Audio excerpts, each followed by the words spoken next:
The 6.5 is back, and we are virtually at Commvault Shift here talking some amazing data technologies. Daniel, it's great to see you, my friend. It is good to be back. And yeah, I mean, data, cyber resiliency, security, so much going on, Pat. Of course, all wrapped around a 2023 theme that has been relentlessly centered around AI. It's another opportunity here to have a conversation with someone that I don't think we've ever had on the show before. No, we haven't. First timer, I'd like to introduce our esteemed guest, Sanjay. Great to have you on the 6.5, and we hope that we're excited about the first one, but hope to see you on again. Great to be here, guys. Thank you. Thank you. It is great when we can kind of time travel around. We can be anywhere and everywhere. And that was one of probably the best outcomes of the difficult years we've just gotten through. It's also very exhausting on Sunday. So you can see all of us in different places at once, but we're here together. So, Pat and I have been following the company for some time, Sanjay. And, you're known as a leading data protection company, but here at the event, at least to us, it sounds like you're really changing. You're moving much more broadly. You're moving into cyber resiliency. Talk to us about how you're thinking about the market, how you're approaching. What do these announcements mean for what's next for Commvault?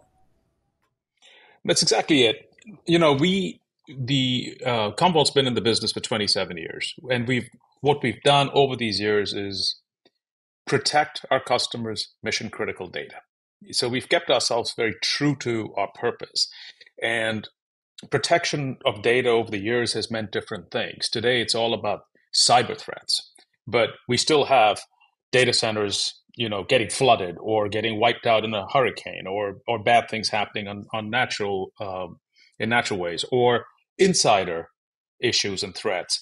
So the old stuff doesn't necessarily go away, but there are new vectors that keep evolving, and cyber has become a key vector that we have to protect data against, because that's what the bad actors want. And what we're doing here at Shift is really, I think, turning the industry on its head, disrupting from within, and saying, the worlds of data protection as we've come to know it, and the world of data security as we have come to know it, are becoming one. And when they become one, the real purpose behind what you're trying to do is give your business resilience. And so today we're talking about cyber resilience, and that encapsulates a few factors around data protection, security, AI. You mentioned AI, and bulletproof recovery. So that's kind of the gist of what it's all about. Yeah, I mean, Commvault's a reflection of the market and what the market needs. We've matured over the years. We had this notion years back that perimeter-based security, we're going to keep everybody out, okay? And don't even ask us about what happens when somebody gets in to get them out. And then the industry realized that, okay, people are going to get in, and now how do we get them out? And then, we're in this third stage, which is, okay, they're going to get in. We have to get them out, but they're going to do some damage while they're here, and they might stay. Heck, they might be latent and sit there for a while. And then that's where ransomware protection and things like that came in. But I do have to ask, with this leaning into cyber resiliency, does it mean that data protection isn't important anymore? No, it's the resiliency is sort of a superset. If data protection is still at the heart of it. At the heart of it, I mean, you sort of described the left side of that continuum, which is about defending and identifying and hoping that you can block them from coming in, and then assuming that they come in, which is what I like to give my peer group as advice, which is, please assume they're going to get in. If that's going to happen, how are you going to, ready yourself for it, and how you're going to recover yourself from that? Right. And so data protection is still at the very heart of resilience, but we're bolting on a ton of data security. We're bolting on a ton of AI, and really we've spent, in the past 10 years, over $1 billion in R&D, and a lot of that R&D is about recovery. Yes. Okay. And really making sure that if something bad happens, and recent studies show that, bad things, every 60 odd% of the folks we interview assume in the next 12 months something bad. It's highly likely that there'll be an infiltration within their defenses. So if that's the assumption, be ready. Cyber resilience becomes very important. So you're building, you're expanding, you're platformizing in many ways. That's been the theme of tech companies looking for scale. Is it's not just a product, certainly not just a feature. It's about building a platform that it's extensible. Customers can do more of what's important to them, and that's what I'm sensing. So you have a platform called Commvault Cloud, powered by Metallic AI. I always make sure I get those right. You got it right. Great. Break those down though, because I think a lot of times what happens is companies kind of launch platforms. People kind of are like, product, platform, product. They're trying to untangle what's architecture, what's real.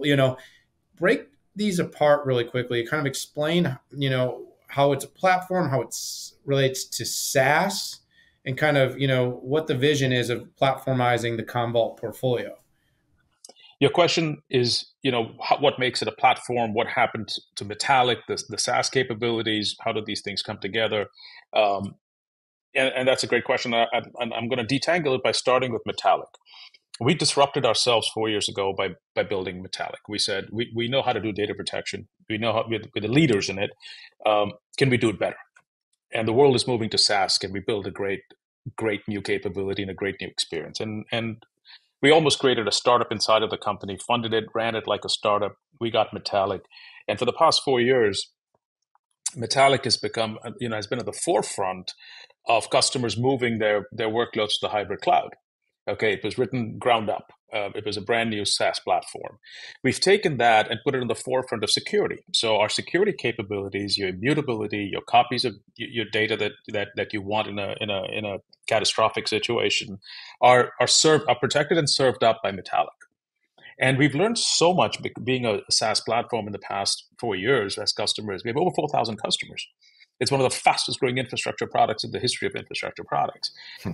We just crossed 130 million in ARR. So we took everything we've learned for the past 4 years, all the customer feedback, their interactions with the technology, and infused it with AI, which we were doing anyway, because that was what we really saw AI playing a key part. Now, we've had AI in different ways, older generations of AI, capabilities of AI in the product. But now we've really infused it with all the new technology, the new AI. And we were able to take what we've built ground up and make it the platform for all delivery. And as we've infused it with security, as we put AI into it, as we put new workflows into it, and we took our old design principles of no workload left behind, and we've been able to bring it into a platform completely extensible, API based. In fact, we've got a new AI capability. We call it Arlie. Like everybody names their AI these days. So ours is Arlie. It's about autonomous resilience. That's the moniker. And what Arlie can do for you is spit out code that you can use to integrate into your environment. It can give you analytics on where you have vulnerabilities. It can do threat scanning for you and tell you, hey, this data looks like it's compromised. So we brought all that into a platform, and we said, why should a customer have to choose unnaturally between software or SaaS? And so we've been able to engineer the control plane of this technology in such a way that it insulates itself from having to make those unnatural choices. So it brings it all together as a new platform. It's called Commvault Cloud, and it's powered by Metallic AI. So that's the genesis. Yeah, I'm really glad to hear you talk like that. And what I mean by specifically is I'm pretty sure all enterprises have embraced the hybrid multi-cloud. And that's not that they don't want to do the public cloud, and it doesn't mean that they don't want to do on-prem. The reality is that 75% of all the enterprise data is still on-prem or the edge. Okay. And that's after 14 years of the public cloud. Doesn't mean that there's something wrong with the public cloud or wrong with on-prem, but it's just the reality and the complexity. And what enterprises are looking for, one thing they're looking for is they want a single way to control and manage that data and protect that data, whether it's in the public cloud or on premises. So I applaud the approach, and to increase efficiency by layering on an AI assistant is obviously important. I think Dan and I have spent 75% of our time in the last 9 months as analysts in our companies fielding ways for enterprises to better field generative AI. So you're hitting on a lot of things there. I want to ask a very point blank question here. There's a lot of cyber resilience companies out there. How is what you brought out different? It's a great question. So part of the approach that we take, and it's I'm gonna boil it down as much as I can, is no workload left behind. A lot of companies chase the new workloads, chase the shiny new toys in the cloud, saying, "Oh, we're going to protect the cloud native stuff." What about the 75%, to your point, that runs the enterprise today? You can't just say, "We're not going to touch that," exactly, or "We're not going to upgrade that," or "We don't really like that. It's not cool." Our philosophy is no workload left behind, Patrick. And when I say no workload left behind, if I need to have some dinosaur system protecting this and some state-of-the-art system protecting this and something in between here, and this workload, I'm not even sure it's protected. Right. Every one of those, when the light gets through that landscape, that fleet of technology, generational technology, the bad guys use those as vectors to get in. So first thing that we're different with is no workload left behind. Right. Okay. The second is no unnatural choices. Why do you have to choose between SaaS and software? Just because I only have SaaS or I only have software? Right. No, I'm going to give you both, and I'm going to give it to you in a singular unified control plane. Okay. Number 3, policy engines. Let me tell you why our policy engine is so powerful. It cuts across any workload. So here, let's boil that down. If my policy engine supports 80% and not the 20%, right, there's human intervention. That's a flawed strategy. We have a singular policy engine and now completely powered by Metallic AI. So those are just 3 of the top areas. Outside of that, we don't sprinkle things. I don't do storage one day and something else another day. I protect data, and with tons of security, tons of AI, and all about recovery. That's what makes us different. Thank you. Tons of AI. All right, you just tons of AI. You just opened up a new qualifying metric. You said it. The Future and Performance Lab is going to be measuring tons of AI. Let me give you a little thing, but that might get you to understand why I use expressions like that. When we were naming Metallic, people go, "Well, Metallic sounds like it sounds heavy, and this is a SaaS product." I said, "Metallic is also strong. It protects. It's hard to penetrate." And so for me, when I'm using, I tend to use weight-based, monikers for products and descriptors. No, I thought that was actually pretty good, and I just couldn't miss the opportunity to transition so nicely into AI. So I appreciate you doing that. Let's go there, Sanjay, because you said tons of AI, a lot of AI, a metallic volume of AI. Tell us a little bit about the AI story, because right now, what I would say is after something like 100 events year to date, not to mention thousands of virtuals and endless conversations, media questions, everyone's got an AI story. What's yours? What is the Commvault, we're different, we're doing this story? Okay, so again, coming back to the company we are, when folks were ransomware washing stuff, we didn't. We said at the end of the day, what you want to do is protect your data, and you're protecting it from cyber threats. So we just built lots and lots and lots of protection capabilities into the technology. We're the same with AI. Okay, people have made all kinds of announcements that you be the judge of how deep they are, how real they are, how much they work, or how available they are. But we didn't. We waited. We were building that technology. We were excited about it because the way our architecture works, it's not a bolt-on. I'm not bolting on AI on top of something and saying, "Hey, here's a module. Let's AI." You'll see some of the industry do. It doesn't make sense. What we do, if you look at the life cycle of what we do, you can drive true operational efficiency with AI in the product. All kinds of automation, all kinds of operational efficiency, all kinds of analytics Because when I'm seeing tens of thousands of customers' data coming in and signals, and when we're talking to the ecosystem, we can really process that at scale, okay, and give that value back to our customers through their interactions with the product, the policy, the learnings, the detection, the threat analytics, all of that stuff. So the operational elements of it, the analytical elements of it, and the recovery elements of it. I mean, let me tell you the number one question I get from CIOs. Sanj, I get it. I get the fact that you guys know how to recover. Where do I recover from? Okay, now let's double click that, and I'll give you a premium example for AI in our product that's out with Shift with this release. Let's say the bad actors got in June. You didn't detect them at all. They were sleeping. They woke up, started moving left to right, and got someplace in August. And they delivered the payload in November. Now chaos hits. Where do you recover from? What's the cleanest recovery point for you in that life cycle of time? AI, our recovery modules that are now infused with AI will give you a very predictive date, time, recovery point that says this is the cleanest place to go. Not only that, we're using AI in the cloud to spin up a clean room, an absolute clean room environment in minutes, like this, okay? At a fraction of the cost it would take you to do it with your own capabilities. And with AI, we will take everything, the life cycle from the point that we tell you to recover from, all the way through recovery, at a cost point that I challenge anyone to beat. So I'm giving you examples of AI being used operationally, used in an analytical way, and then most importantly, in my opinion, used for recovery and security. It's all there in the product.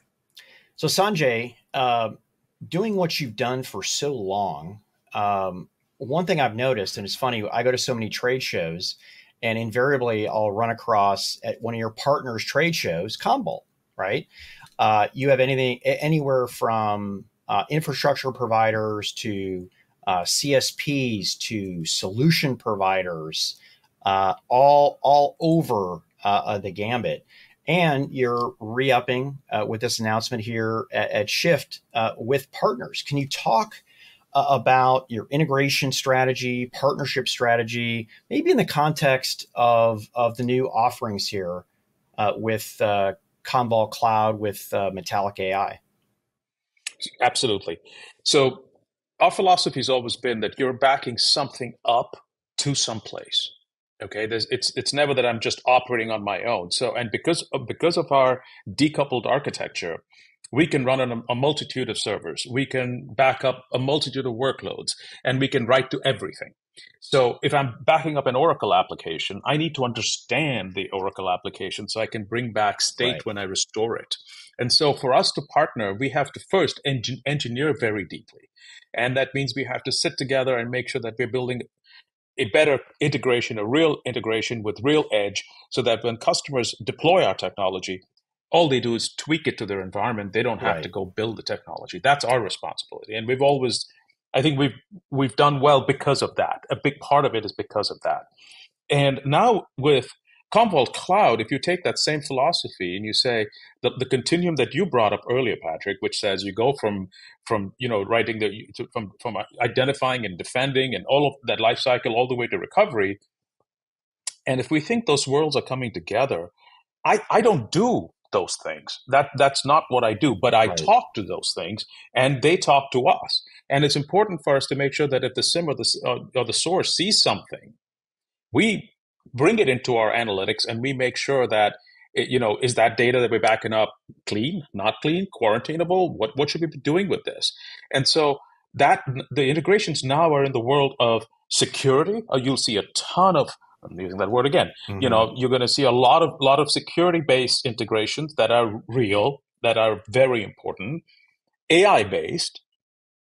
Okay, so that really, you're doing more with data. For example, with Databricks, we're doing some really, really cool things, and we continue across the cloud providers, because at the end, the cloud is still a destination that's going to be one, whether it's been 14 years or more. It's a destination, and folks are on the way, and so the cloud providers, the integrators who actually get things done for our customers, AI partners now. and security. And so we're not trying to do everything, but the platform, like you said, is extensible. Yeah. And incorporates end-to-end capabilities for our customers, so they don't have to do it. Thanks. So Sanjay, I always think it's the inside-out perspective that can be somewhat of a limiting factor, and the outside-in perspective that really drives companies that have the outside view of greatness, meaning their customers, their partners, their ecosystem, tend to always strive more when it's kind of insular. So as respective as CEOs of our company, it's great when we tell people we're good. It's better when the customer does, and your customers are CIOs, and you're a rare CIO or CEO because you were. And I say that because, Pat, we talk to dozens of CEOs in any given quarter, hundreds a year. I can't think of another one off the top of my head. I'm sure there is, that actually rose to this position of leading a publicly traded company through the technology or information role. Talk a little bit about that and give us your own lens, because this is, in my opinion, going to be the lens of your peers and the ones that are relying on Commvault. Sure. You looked at the tech, decided this was something you could lead and be successful. So I'm my own CIO's worst nightmare because I've been there. But I'm blessed in that I had the opportunity to be a CIO. I wasn't a career CIO, so I came at it as a business person thinking about the issues. And barely had I taken over that RSA at the time, RSA Technologies, which we had just acquired, was breached. And back then, a breach was not something you talk about over a cocktail in these days, where people say, "Oh yeah, we got breached last week, and we got this happened and that happened." It was unprecedented in many ways. It was I could write a book on what happened, but what it taught me was that they will get in. Right. And so fundamentally, that's the philosophy that I always work with. I'm not trying to scare people. There was a recent situation that we were involved helping with, where actually the damage was caused on the inside. It wasn't even, they didn't even have to jump over a wall or a moat. They were on the inside. So if you assume they're going to get in, let's look at it from the lens of what has to happen. What happens when you find out that you've been breached is absolute chaos, even if you've been prepared. And you go back to basics, the war room. What have you got? When do they get in? You're trying to do forensics. You're trying to track down. You're trying to shut off the network. It is chaos. And when chaos reigns, when I was CIO and then it happened, there was no outside world telling you that it happened. Today, the bad guys are publicizing it the minute it happens. So every second feels like an hour. I've been in these situations. We help customers every day to recover. So the lens I always wear is, first of all, they're going to get in. Number two, it's an absolute kick in the gut, to the IT and security organization, because they naturally feel they let their team down. And what you need at that point is not about finger pointing. What you need is technology that's been tried, tested. You have a playbook, and you can get on with it. You've tested it. You've been waiting for this moment. Okay? And that is exactly what I try the questions I ask my product teams is, from the viewpoint of a CIO, maybe an aging CIO, but a CIO all the same, okay? And say, what would happen?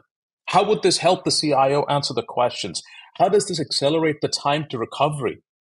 Okay? What cost is involved with this? Because at the end of the day, CIOs have to work off an envelope, okay, which gets smaller and smaller sometimes. So I think every one of those philosophies has found its way slowly but surely into Commvault Cloud. And if you look at things like cloud burst recovery, this is where we spin up a clean room like that in the cloud to get on with the recovery and not have to figure out how to do that. Or, the clean room itself ready on a button. You hit a button and you get a clean room, whether you're doing a simulation or you're doing a recovery, a real recovery. Okay. Things like that. And for better or for worse, having been a CIO, I think I speak for CIOs. Listen, I 100% buy into the do something first and have empathy for your potential clients. I spent over 20 years in products, product management, product marketing, corporate strategy. And, my job as an analyst and the way that I run my company is exactly the same. So obviously, I agree with that. So as a former CIO and CEO of a tech company, governance is part of the board process and part of the overall process. And we've seen boards be held accountable for the degree of cyber resiliency.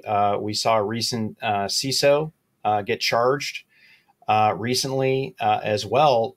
There is I'd love to get your take on boards assuming this risk, overall risk posture. Sure. Private or public, and at some level, doesn't matter. If you're serving customers and shareholders of whatever kind, right? This is a risk. This is not a looming risk. It's a real risk. It's not something that may happen. Most likely will happen. So if it's that dominant out there today, it behooves us all, in the positions that we have as CEO, to really look into it. Even if you're not an expert, get an expert. Get somebody who can advise the board on what needs to happen. There are a lot of folks that are smart and can do that. And get smart on it. Just like you are smarter on supply chain today than you were 3 years ago. Okay? Because you had to deal with it. Everybody dealt with it.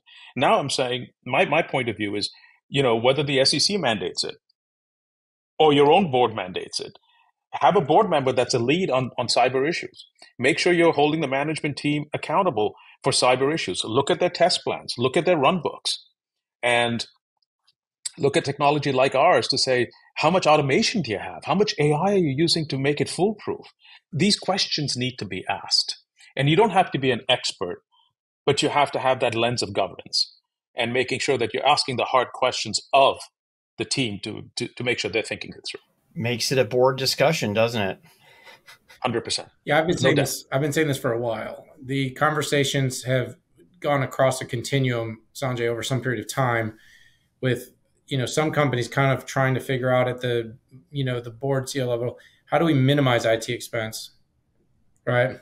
How do we do as little as possible and then get away with it? And I'm saying we're seeing it shift, and obviously with the attention that breaches have gotten, with the attention of transformation, and now AI, boards have become straight up technological machines.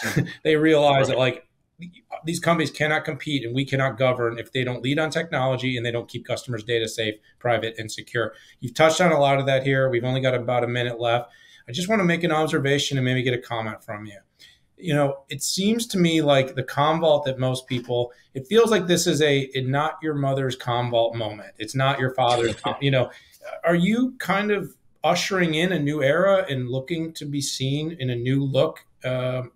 Because it just feels very different. And by the way, as an analyst, this is a moment where I say different and good synonymously. Oh, thank you for noticing. We've been hard at work. I inherited a great team and great technology that we've shaped into some really good product. We've got over 1,350 patents in the field that we operate in. We've spent over $1 billion in 10 years in R&D, where we engineer. And what we've done over the past, at least the last 5 years, is really focus on the customer experience and making sure that we're delivering to the customer best of breed technology in a consumable way. And we're not afraid to disrupt ourselves. We did it with Metallic, and we're doing it again. We're doing it again with Commvault Cloud. And the need of the moment is resilience. What we all should be worrying about, making sure our businesses can withstand things from the outside in. And right now the outside in is cyber, and we need to get really good at it. And we think what we're bringing to the world is disruptive and solid. So it is definitely not Commvault of 5 years ago or 10 years ago, for sure. Well, Sanjay, I want to thank you so much for joining Patrick and I here on the 6.5 Insider Edition, right from Shift. It's been great to talk about your announcements.